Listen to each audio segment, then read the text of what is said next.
और सब्जेक्ट क्या है विज्ञान। तो उसका मतलब क्या होता है, जब भी ज़रूरत से ज़्यादा विद्युत करंट फ्यूज़ से होकर गुजरता है तो यह जल कर टूट जाता है और इस अत्यधिक करंट को आगे विद्युत पथ में जाने से रोक देता है। इसलिए यह अत्यधिक करंट विद्युत उपकरण जैसे पंखा, टीवी, वॉशिंग मशीन आदि तक नहीं पहुंच पाता। इसकी वजह से कई उपकरण जलने और ख़राब होने से बच जाते हैं।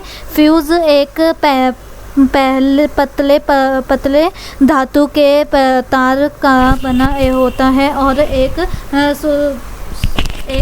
सुरक्षा उपकरण के रूप में विद्युत उपकरणों को अत्यधिक करंट के प्रभाव से बचाता है। तो इसका मतलब क्या हुआ कि फ्यूज़ क्या होता है, एक पतले तार का होता है। ये दूसरे जो होते हैं इलेक्ट्रॉनिक चीज़ें उन्हें बचाता है, ताकि ये एक वो होता है ताकि इससे ज़्यादा अगर पीछे से ज़्यादा इलेक्ट्रिसिटी कभी आ रही हो तो वो सीधा हमारा जो इक्विपमेंट है या हमारा जो इलेक्ट्रॉनिक चीज़ है उस पर ना लगे। अगर उस पर लग जाएगा तो एकदम से वो फट जाएगा या तो ख़राब हो जाएगा, तो इसलिए उस पर ना लगे और ये एकदम मतलब स्मूथ वे में जितना उसे चाहिए बिजली उतने में जाए। अगर ज़्यादा में आ जाती है तो फ्यूज़ हो जाता है। अब क्या है, क्रिया विधि क्या है, दिए गए चित्र में बताओ कौन सा बल्ब फ्यूज़ है और क्यों। ठीक है, तो हम बता देते हैं कि कौन सा बल्ब फ्यूज़ है और क्यों है। तो यहाँ पर अगर आप देखोगे तो यहाँ पर एक बल्ब जो है उसमें क्या है, बल्ब भी वो तो पूरा सही है, लेकिन जो दूसरा बल्ब है उसमें क्या हो रहा है, वो यहाँ से बीच में से टूटा हुआ है। तो इसका मतलब क्या हुआ कि ये जो बल्ब है इसमें क्या हो रखा है, ये हमारा जो बल्ब है वो फ्यूज़ हो रखा है। तो हम यहाँ पर लिखेंगे बल्ब ए, हम यहाँ पर क्या लिखेंगे, जस्ट अ मिनट, क्या हो गया इसे?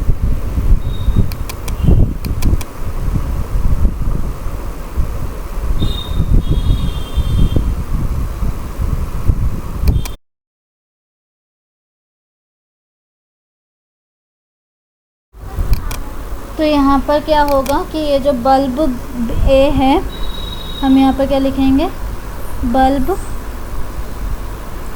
जस्ट अ मिनट, यहाँ पर हमारा आएगा, तो यहाँ पे हमारा क्या आ जाएगा, बल्ब ए। ठीक है, तो हम यहाँ पर लिखेंगे बल्ब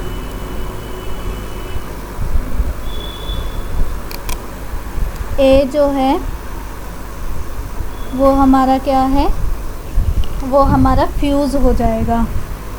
तो हम लिखते हैं यहाँ पे फ्यूज़ हो जाएगा, फ्यूज़ है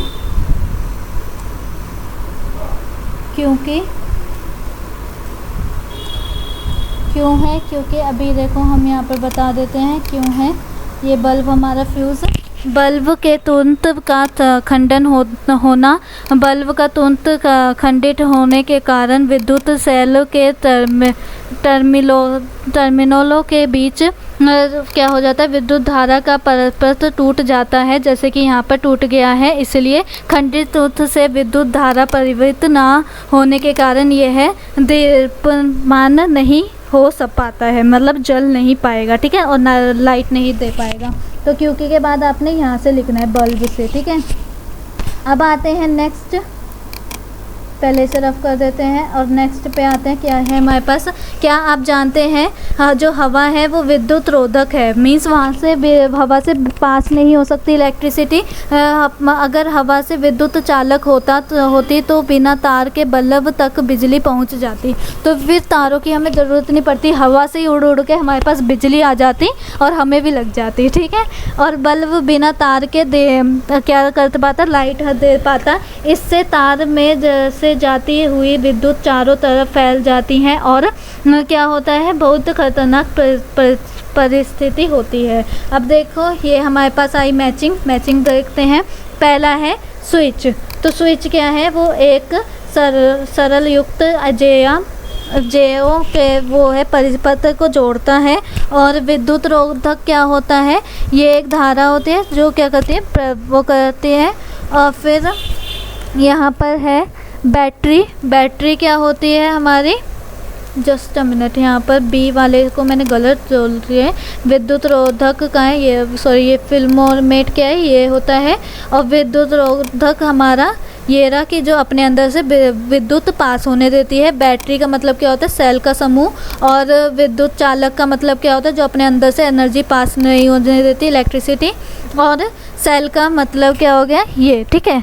बैटरी का मतलब क्या है, सेल का समूह। और सेल का मतलब क्या है, जो कमर्शियल उसको केमिकल ऊर्जा को इलेक्ट्रिसिटी में चेंज करती है। तो ये हमारी मैचिंग हो गई।